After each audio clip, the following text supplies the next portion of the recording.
What up, dude bros? I'm Frank. This is a video review of the Lepus. The Lepus is a 3D printed dedicated sidearm that's fully automatic, flywheel operated, magazine fed that uses half darts with a super fast rate of fire.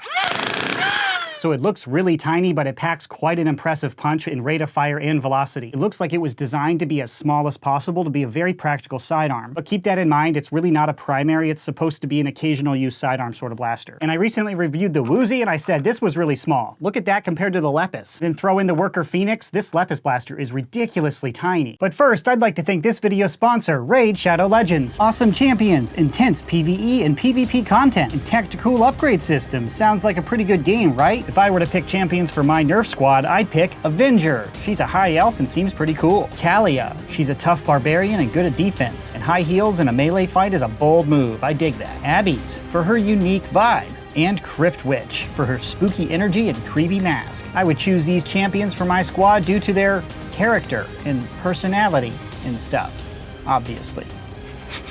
This April, Raid is going on an egg hunt, but not normal eggs, dragon eggs. Just download Raid Shadow Legends using the links below, copy your in-game player ID, and then head over to egghunt.playerium.com from April 14th to May 15th. Enter your player ID and then journey through the flaming portal to embark on an exciting AR adventure. Scour the dragon's lair using your phone, and if you find a hidden egg, you'll be in for a chance to win amazing in-game items and even real-life prizes, ranging from legendary Raid champions to Amazon gift cards with a total value of $20,000.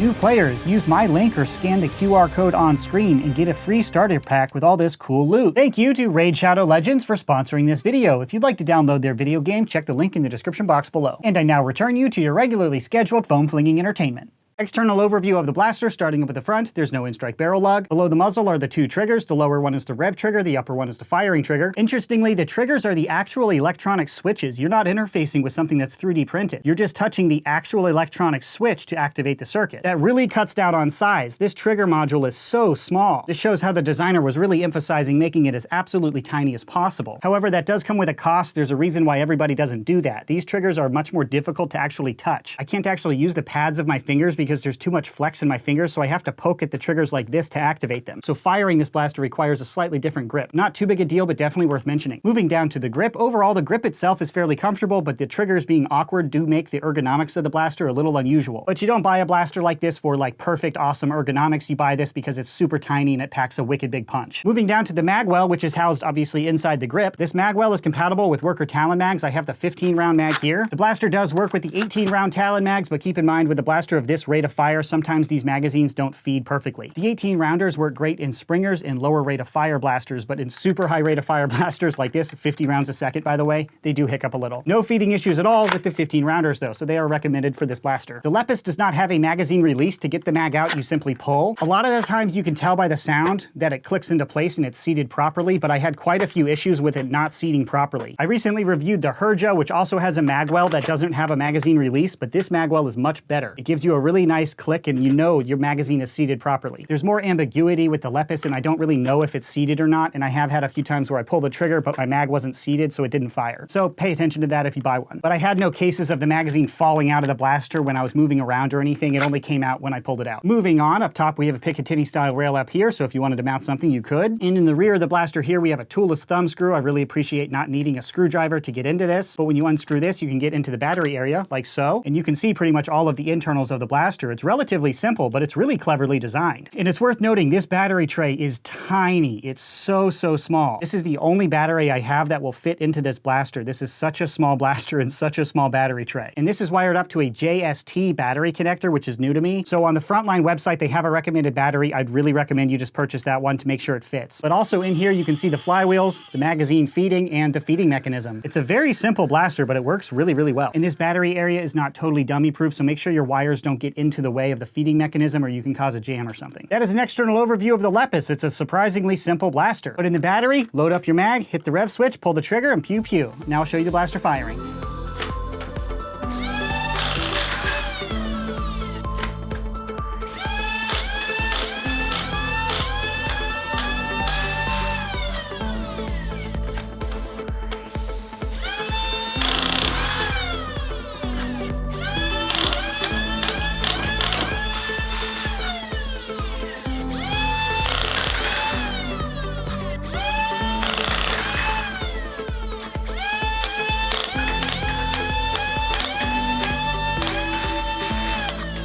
Operating the Lepus is a ton of fun. It has a very fast rate of fire and a pretty solid firing velocity. And keep in mind, this is the 50 rounds per second version of the Lepus, but Frontline Foam sells a few different versions of it. They sell 5, 8, 10, 16, and 50 rounds per second. That refers to the rate of fire, not the velocity. I ask for 50 rounds a second because it looks great on video, but it might be a little too fast to be practical for most applications. To compare this blaster to others, I put it up on my chronograph. And with Worker Gen 3 half-length darts, I achieved an average velocity of 135 feet per second. So obviously not appropriate for a stock dart war, but for a 150 FPS game, being able to use this on your hip, that is perfectly adequate velocity. That's the objective information on the Lepus. Now to my personal opinion. Overall, I'm very satisfied with the Lepus. My opinion is definitely positive on this one. I thought the Woozy was tiny, but this thing is even smaller. It's ridiculous. So it was designed around being a super small sidearm, but because of that, there are a few cons that I have to point out. First, it doesn't have a magazine release, so it's using this tension system, which is a little bit ambiguous. On quite a few occasions, especially if I overloaded my magazine, I would put it in, I thought it was seated, then I'd pull the trigger and nothing came out. Of course, a magazine release would change the size and add a lot of bulk, so this is the way that they had to do it, but it is a con worth pointing out. Next, the more important con in my opinion are these triggers. So they made these things as tiny as possible. It is impressive how small these trigger units are. It's just an electronic switch that you touch. It's bare bones. But because of that, they are kind of annoying to touch, and it got kind of irritating through my testing procedure. I had to completely rework my grip, and it's just kind of awkward to pull these triggers. But again, it's also not a primary. It's supposed to be a secondary that you're not shooting all day. So you're trading those ergonomics for size and compactness.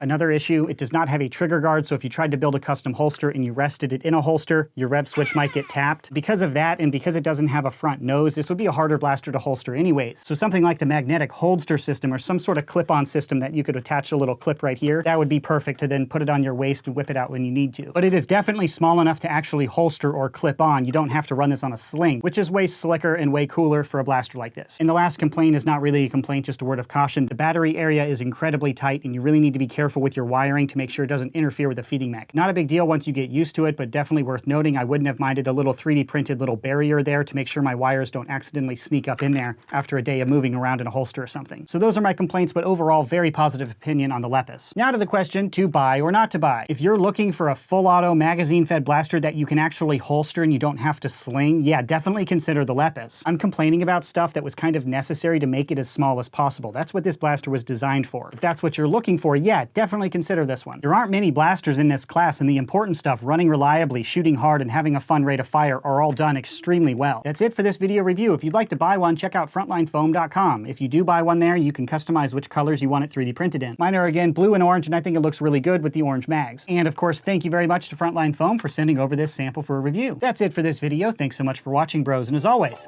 stay tactical.